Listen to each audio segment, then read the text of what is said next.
Andrew Gothard is the president of the University Faculty of Florida, the UFF, United Faculty of Florida, UFF Florida, which is the union. So tell us more about your group, Andrew. Absolutely. So we are the higher education branch of the Florida Education Association, and we represent over 25,000 higher education faculty and graduate assistants at all 12 state public universities and 16 state and community colleges. So what are your initial thoughts and your group's thoughts about what Governor DeSantis did when he appointed these six people to the Board of Trustees of New College of Florida? Well, first we were surprised, and my understanding is that the faculty at the institution and the administration had no idea that this was coming. So we were shocked, just not just that it happened at all, but it's also a little odd to appoint six trustees all at one time. And it's even stranger for both these appointees to be so ideologically driven on one end of the political spectrum, and for many of them to have no connection to the institution whatsoever. Typically, a good leader would want to appoint trustees who have a relationship to, in this case, New College, to the community, to the area, who have some background or interest in higher education, and who represent the variety of interests and viewpoints that the faculty and the student body are comprised of. So in many ways, we were shocked at just how bad this list of appointments is if your goal is actually to build up the institution for long-term health and growth. And one of the criticisms of New College of Florida, and our earlier guest talked about this a little bit, is that it didn't really hit all the metrics when the universities were being evaluated. And of course, you could make an argument that the evaluation system is not doesn't tell you what's a good education or not. But regardless, it wasn't just maybe putting people into high-paying jobs and things like that. But I'm looking at their website, and it says things like, according to the New College website, the Fisk Guide to Colleges ranks New College a Best Buy public college. U.S. News and World Report ranks it as the #5 public liberal arts college in the nation. And in the Best Value Schools ranking of its 50 best value small schools, it comes in at #2. So if you are out there and you're saying, well, New College just needs to be dismantled because it's not working, I mean, those numbers really throw a wrench in that. Absolutely. I mean, New College is actually really a gem of an institution. They are very well known and respected. Well, let's talk about two things. First is that New College has historically and consistently been underfunded. We hear this all the time from our local chapter members who are attempting to negotiate not just better salary and benefits so that they can draw more competitive faculty, but better funding for the institution so that there can be better programs for students who come from the community around the state and around the country. But the metrics themselves, and we have argued this for years, are also deeply flawed. They privilege students who finish in 4 years over students who don't.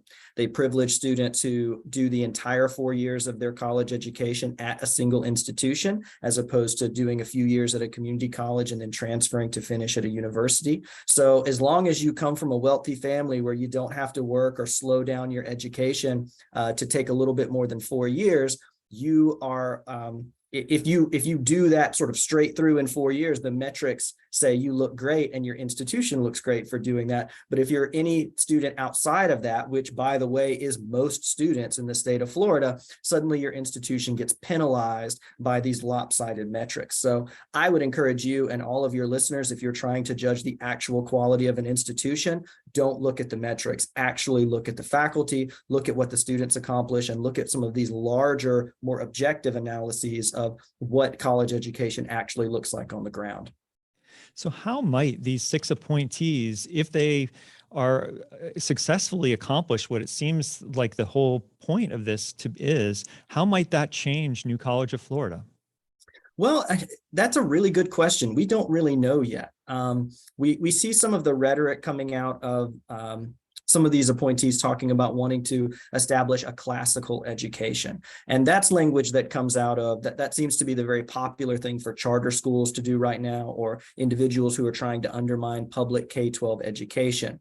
And at that level, we sort of know what it means. It seems to indicate returning to reading, 19th century texts, a lot of almost entirely white men writers, and, things that were written about 100 to 150 years ago. But when you look at a university setting, we already teach all of that. That's usually like the first thing we teach. And then we move on to how knowledge has advanced in the 150 years since those texts were taught. So it almost sounds like what they're proposing is they want to create a degree program that's 150 years behind modern science and technology and art and information. So we don't even really know what they're proposing.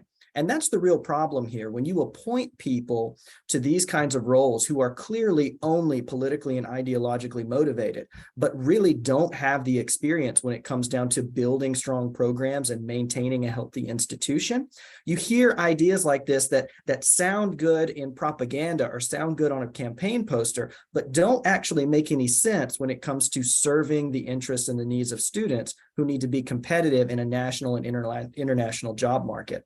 So we're going to be interested to see what happens. And I can tell you one thing, if they take even one step to harm the students or the communities or the faculty and staff of New College of Florida, you better believe the United Faculty of Florida are going to be right there to oppose them, because our interests are to protect higher education, not to push somebody's political propaganda.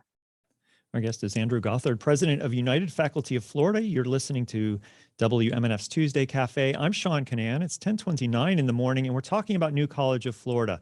On Friday, Governor Ron DeSantis appointed 6 new Board of Trustees members, and many of them share a kind of conservative education worldview. And for example, one of the people that we've talked about a couple of times during this show is Christopher Rufo. On Twitter, Rufo said he wants to eliminate diversity, equity, and inclusion policies. He wants to develop a new core curriculum, and he wants to restructure the administration and academic departments. That's kind of a bold statement for someone who was just nominated to be a new person on a board of trustees for a college. Absolutely. And it's a bold statement for someone who has no experience doing that kind of thing. I would wonder if Christopher Rufo has any idea how any of that is accomplished, or how you even have those conversations. Like, if we think about how actual good management of a higher education institution works, what he's describing in a general sense are the kinds of conversations we have all the time on a daily basis, right? What sorts of programs should be offered? What sort of classes should be required versus optional? What sort of standards should we be setting for the base level of facility and knowledge incoming students should have? And then how can they build that out into specializations? These are all good conversations to have, but you have to come at those conversations from an objective viewpoint. You have to come at those conversations from wanting to advance knowledge and make sure that students are competitive. And what I hear from that statement from Christopher Rufo is he wants to come at it from a politics first perspective. And that's the kind of thing that will automatically lead to a reduction in the quality of education that students will receive. So I don't really know what he's proposing in that. All of that sounds like a lot of political jargon and propaganda. And, quite honestly, in higher education, we don't have time for that, because when you have people playing around the way he's describing with firing administrators or putting new people in or upending curriculum just to score political points, the people who suffer in response to that are the students. And that's not fair to them. It's not fair to Florida, and it's not fair to Florida's families. Our guest is Andrew Gothard, president of United Faculty of Florida. You're listening to WMNF Tampa 88.5 FM. In the Sarasota Herald Tribune, they spoke to some students who were concerned about what was going on. And one of the students mentioned New College's Gender and Diversity Center. And she says she feared that if there's a new board with kind of a motivation that they might remove those resources. And, I don't know, if I'm a student and I rely on resources like that, what would be the point of removing those resources? There wouldn't be, right? At the United Faculty of Florida, we represent members from all portions on the political spectrum, because despite what Governor DeSantis and some of his supporters would say, that faculty are all these left-leaning indoctrinators, what we know is that faculty cover all points on the political spectrum, and the vast majority, just like Floridians, fall somewhere in the middle. Most people are moderate, and then there are extremes on either end. So when we think about the rights of faculty to teach and study and research what they think is best based on their expertise, and the rights of students to learn about whatever information and ideas are out there free from government control, we think about things like gender and diversity centers, where regardless of whether you agree with what that center might be teaching or researching, from your political perspective, I think we all as Americans have to agree on the right of others to think about and talk about ideas that we don't personally agree with. And I don't think there's an asterisk in the Constitution that says, except if Governor DeSantis doesn't like it. So these programs should remain, and any attempts to defund them by political actors are absolutely shameful, and they should not be happening, and UFF will be opposing any action of that type. When the governor made his announcements that same day, I got a press release from Hillsdale College, who was touting the idea that one of their professors and vice president, Matthew Spalding, was one of the people who was appointed by Governor Ron DeSantis. And I didn't know that much about Hillsdale College, but apparently it has somewhat of a reputation in education circles. What can you tell us about Hillsdale? Is there anything you know? I don't know a lot about Hillsdale because I don't pay too much attention to small institutions, halfway across the country. I really don't have time here in Florida to pay attention to that. What I can say is that Florida has one of, if not the best rated higher education system in the country. And if we need to be taking advice or information from anybody, it does not need to be a small religious institution somewhere else in the US, right? We have programs that we emulate. We have programs that we compete with. And while, as always, as academics, we welcome the input and feedback of others, it appears that Hillsdale College's claim to fame is almost entirely politically motivated, and we don't have time or patience for that. And we don't think that's an ethical use of the way we should be building our programs and the influences that we should be listening to. Our guest is Andrew Gothard, president of the United Faculty of Florida. You're listening to WMNF's Tuesday Cafe. I think we have someone on the line. Let's see if we can get them on the air. Oh, I'm having trouble getting them on the air.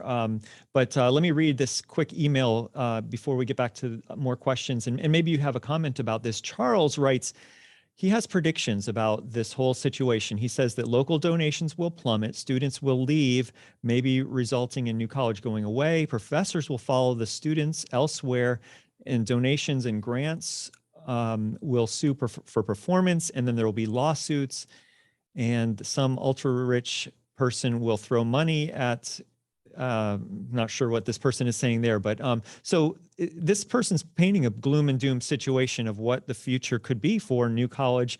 But what would be an alternative? What are the ways that New College could kind of reinforce itself as a small liberal arts college and continue that way?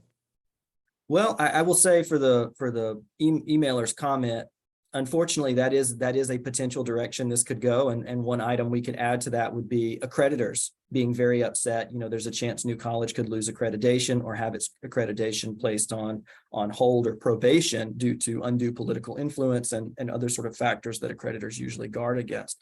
But really the way to push back against this is for faculty, staff, students, and members of the community, including those donors, instead of withholding their donations and students leaving, to fight back, to speak truth to power, to go to these Board of Trustees meetings and say, your perspective as a conservative is absolutely welcome on this campus, just as conservative students and faculty are welcome on this campus. But actions that will harm the institution, the long-term health of our community, and our ability for students to learn and compete on a national scale are not welcome. And if you can't meet those standards, then you can get out.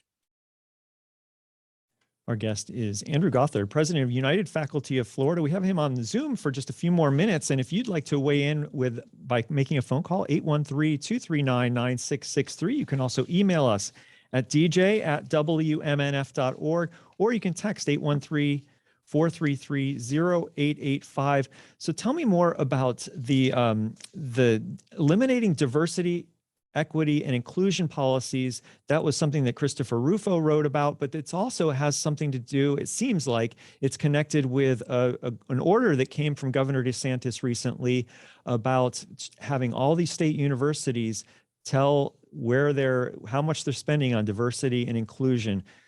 Why? What's that all about? Well, with what Christopher Rufo was talking about, it seems like he's he's saying he or this group of appointees that he seemed to be speaking for as a whole somehow, were wanting to eliminate all DEI programs. And then, so let's talk about that one first. So he said eliminate, and then he also talked about renaming them for some reason. So clearly he dislikes the name diversity, equity, and inclusion. It's hard to know what he means for the same reasons that it's hard to know exactly what Governor DeSantis is looking for in that memorandum for the survey that he sent out about, how much institutions are spending on these programs. What actually counts as DEI? When we look at it as experts in the field, we know that there are federally mandated administrative areas that are DEI, so accessibility accommodations, EEOC offices, racial and gender discrimination complaint offices. There are all sorts of required programs and areas in the institution that also veterans affairs. So getting veterans into courses and the sorts of resources that they get. But there are also classes that teach about racial history, that teach about racial dynamics in the United States, racial literature, right? So is that DEI in this case? So it's unclear what exactly he wants to do other than just stir up controversy and score political points. And this comes back to my question about do these people actually know how to produce valid programs, or is this just all, media circus type activity? Now, coming back to the memorandum from Governor DeSantis, because this comes from the Office of the Budget, the threat seems to be clear that the intention is once these amounts of funding are reported, that allocations to the institutions that are decided during the legislative session will be reduced by that amount. So we're very concerned about that. We don't think institutions should be punished for having federally mandated programs or for allowing students and faculty the freedom to teach and learn about what interests them. But at the same time, it is our absolute belief that this memorandum coming out at the end of December is an attempt by the administration to go around Judge Walker's injunction against the enforcement of HB 7 in higher education. And we would be interested to see if the court thinks that Commissioner Diaz and Chancellor Rodriguez should be held in contempt for violating the court's injunction as this case moves through its hearing process.